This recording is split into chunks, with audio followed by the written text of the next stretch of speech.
얼마 전 우리 사회를 달군 입양 아동 학대 사건 이후에도 아동 학대 사건, 또 사망 후 방치 사건 등이 끊이지를 않고 있습니다.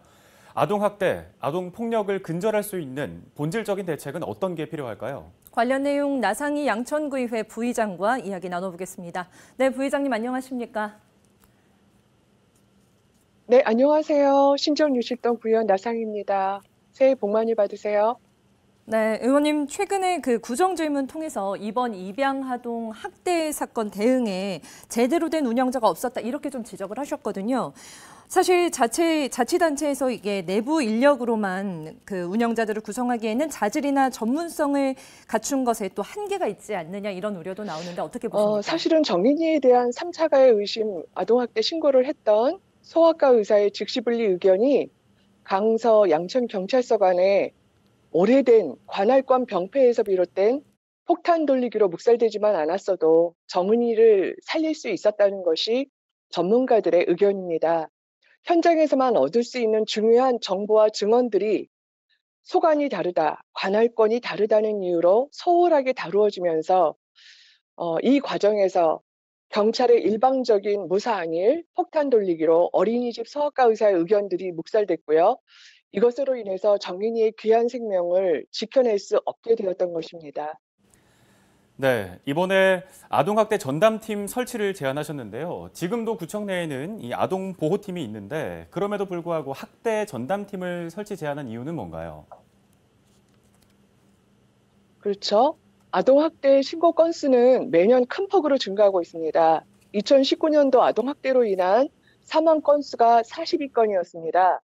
통계상 1세에서 5세까지 아동학대 건수 3만 45건 중에 75.6%, 그러니까 22,700건이 신부모에 의해 아동학대가 발생되고 있다는 사실입니다.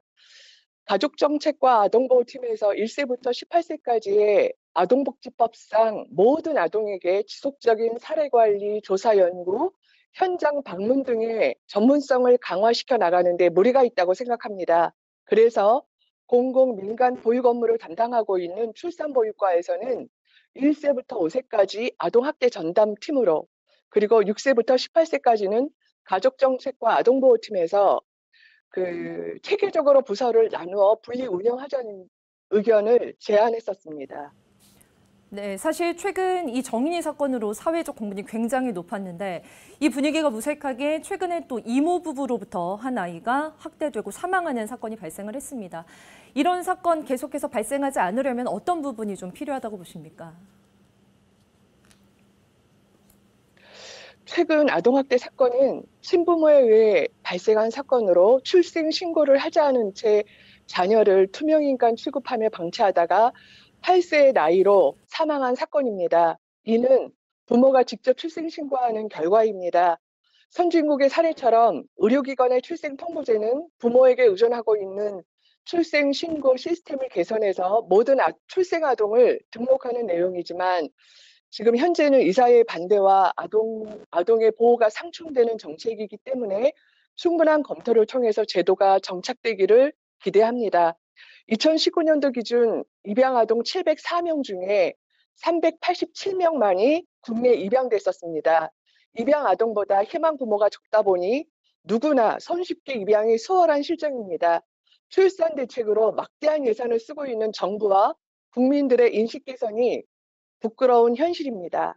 끝으로 75.6%가 친부모에 의한 학대이므로 입양 아동학대 24.4%의 국민들의 공분과 안타까움에 앞서 내 자녀에 대한 책임의식, 그리고 존중에 대한 자성의 노력과 그에 따른 민간 전문기관들과 협력하는 현실 정책들이 뒷받침되기를 기대합니다.